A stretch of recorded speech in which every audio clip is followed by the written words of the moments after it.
Recording.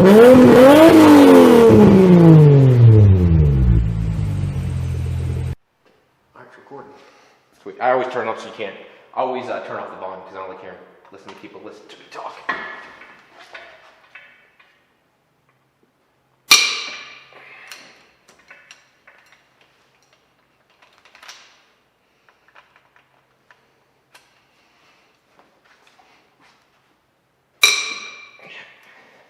That's all it needed was that little bit of force. Make sure it's good.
Alright, so now comes the fun part. This is where I get to remove the keepers. I'm going to use this little nifty tool here I got told about, God, it's probably been about 10 years now since I was told about this. It's called the Valve Master Toyo tool. It's made specifically for the 2JZ head, and actually they make it for a lot of Toyota engines. Just makes it removing all the keepers and everything really easy, and it's magnetic inside. Biggest issue with keepers is they're so tiny they go flying somewhere. Yeah, it's not fun. So this keeps them from flying everywhere, keeps everything right on the tool itself, and makes it easy. I'm keeping everything in one of these clear containers and have everything labeled 1 through 12 on each side, exhaust and intake. This way, when I go to put it all back together, it makes my life easier. I don't have to re-shim everything. It should go back together quite easy. I'm keeping the stop valve train for right now. So should go back together pretty. God, man, last couple videos, man, I just can't get it together. I think it's because I'm drinking too much beer when I'm doing it, but I like to drink when I work in the car, so meh. All right, so do this next, and I'll just keep rolling.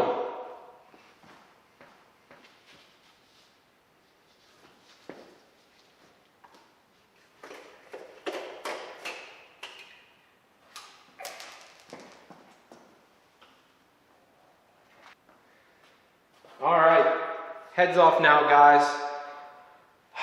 I'm starting to look at it here. I did pull, when I noticed, I pulled out this one here. I noticed it had a milky color to it, which right away went, oh shit. And now that I'm looking here, I can see more of a milky color, which means the head gasket was starting to leak. Luckily, I could see where it was stopping. It wasn't making it to the piston itself.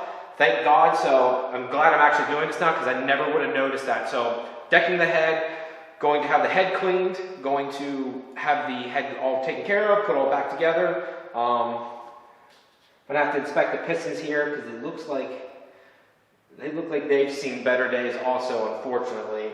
I don't want to rebuild the engine, but man, it's not, she's not looking too pretty. So I'll give you guys some more information here and keep going with it, but I might have to actually build the engine, which I didn't want to do, but it's starting to look that way. This little guy here is what I'm going to use to remove the valve stems and keepers. So I'm going to try and do this in real time for you guys to show you how well it truly works. So I'm going to take the head here and take all the valve stem seals out and all the retainers. So give me a few minutes here, guys, and I'll show you what it does.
so I have removed all the valve stem seals, everything now, everything's out. So there's one last thing I recommend you guys do if you're doing this job. I'm trying to focus in here real quick. Use one of these picks to get out any excess rubber material. One of the bad habits of the valve stem seals when they do break down is the rubber itself actually sticks behind.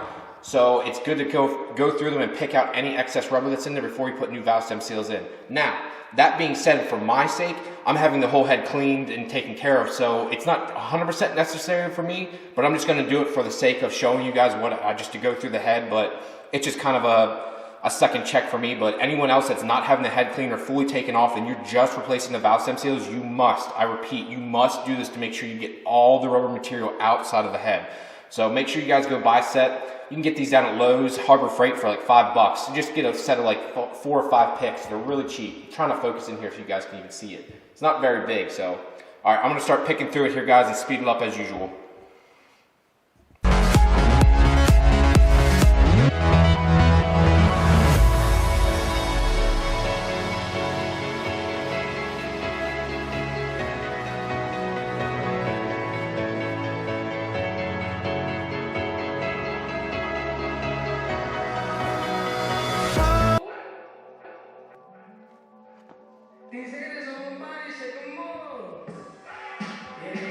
Prime example. Sorry for the music being so loud, I'm jamming out right now, but I just want to tell you guys, this is prime example of why you need to do this.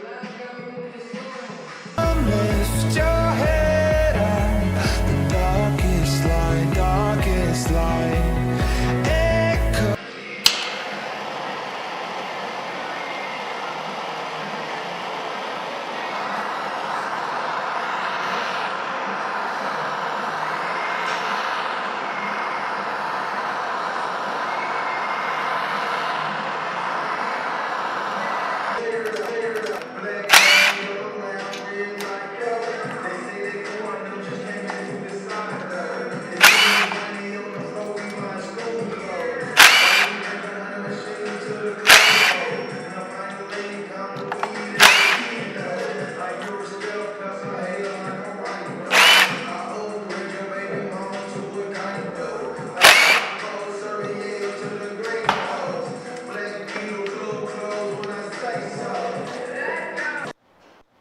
Okay, so instead of using something to put behind it, I'm actually just shortening up the screws itself, the bolts. So I went from, these are 30 millimeter, I believe these are 20 or 25 millimeter long, so I'm going to do it that way actually, instead of trying to put something behind the crank.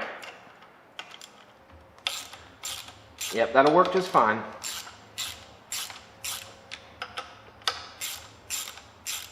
And I think I'll just keep shortening them up that way.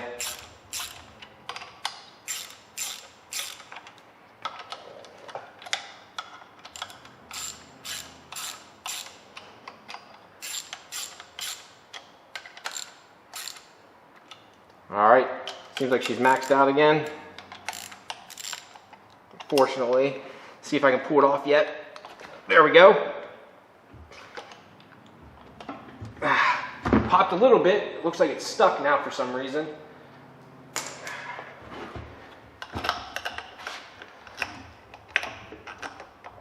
I don't want to tap anything or hit anything on it either, so let's give it one more.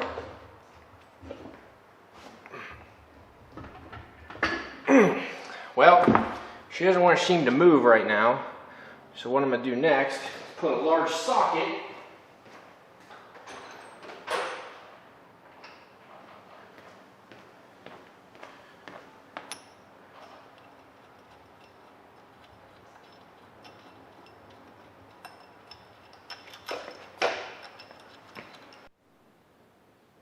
Alright, got the crank gear off.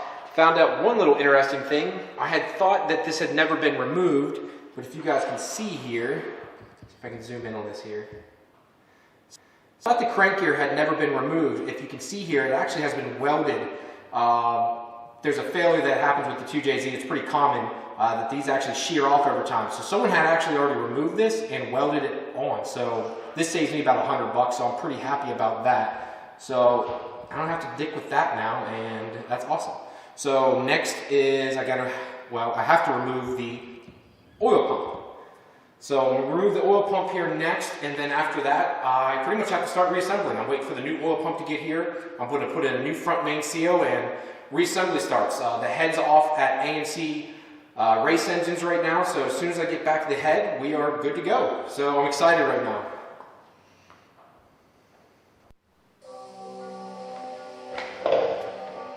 Bro, I think I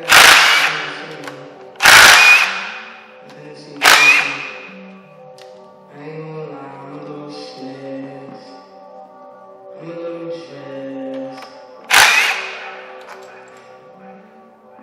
I'm in the club, man. Yeah, but they broke for it. And we in the pop, they don't know shit. Yeah, the loud guy in the store. Hey, yo, Tweety, what up? Woo, that stinks. Hey, yo, Keys, what up? That other nigga here, this is man, you don't know. We got liquor by the boatload. Disrespect the life, that's a no-no. I'm already dressed in that roll. I ride for my guys, that's the bro code. If he gave me head, that's a no. You know that nigga, you know what I'm saying, you know the funny shit. Cause if a nigga violate, we got a liquor. And we gon' tell what's on our liquor. We just the niggas you ain't fucking with. Pockets on the chubby chick. And still back that I did some bullshit. Oil pumps now. Everything else is good. I'm not sure what the fuck they used to seal this, but that's not. Yeah, I'm not sure what they used to seal this, but I think that's part of the problem why it was leaking. What the fuck did they use to seal this motherfucker? Whatever they used was incorrect, I can just tell you that. This shouldn't be on there. What the fuck did they use? What the fuck is this? They've got some white bullshit, some brown sealant, and then there's some more white shit on the outside. God damn it.